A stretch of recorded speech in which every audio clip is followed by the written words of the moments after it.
Uy, saglit. Pwede ba kita ipag-pray muna? Huwag mo muna i-scroll. Kaya mo ipag-pray kita sa oras na to.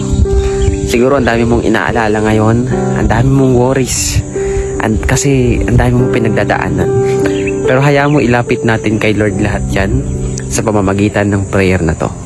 Let's pray.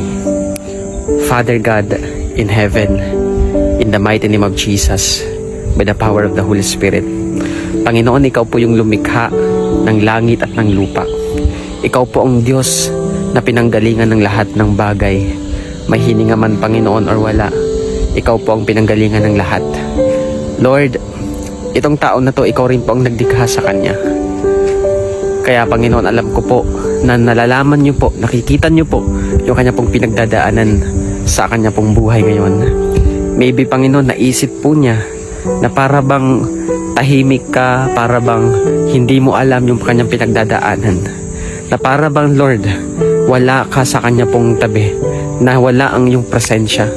Pero, Panginoon, hayaan po ninyo na sa oras na ito ay maramdaman niya, Lord God, na naroon ang iyong presensya sa kanya pong tabi, Panginoon. Dahil naniniwala po ako, ikaw ang Diyos na nakakaalam ng lahat. Kahit, Panginoon, yung natago ng taong ito, na hindi niya ma-open, Panginoon, yung problema. Hindi niya masabi sa ibang tao, Panginoon, kung ano talagang pinagdadaanan niya.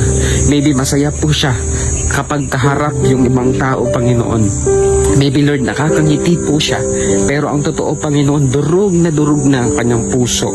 Panginoon, Lord, naniniwala ako na ikaw ang Diyos, Lord God, na hindi mo po hahayaan na nahihirapan ang taong ito. Hindi niyo po kalooban na mahirapan ang taong ito, Panginoon. Kaya naman, O Diyos, dalangin ko po sa oras na ito, ipadama mo po sa Kanya, Panginoon, ang iyong pong pagkilos. Dahil sabi nga po sa inyong salita, Panginoon, in 1 Peter chapter 5 verse 7, cast all your anxieties on Him because He cares for you.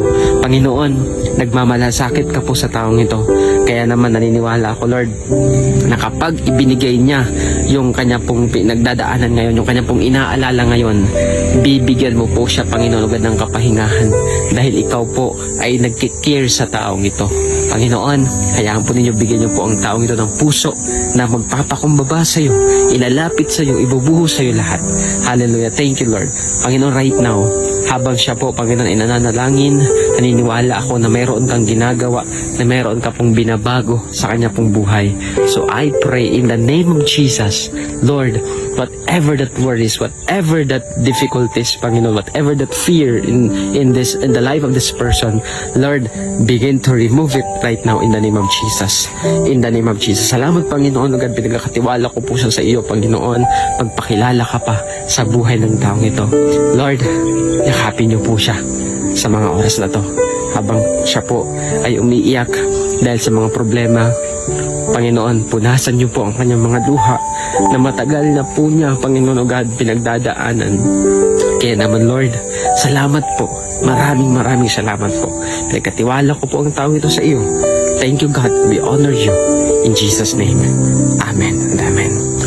Di ko alam kung ano yung mga wino-worry mo ngayon, pero sabi kasi ng word ni Lord, cast all your anxieties on Him because God cares for you. Pag sinabing i-cast natin, ibig sabihin ibigay, ilagak natin sa Panginoon. Huwag mong sarilinin kasi may hirapan ka lang.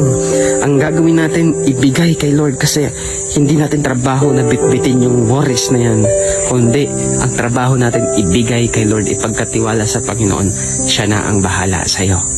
Yan lang, always remember that Jesus loves you. God bless.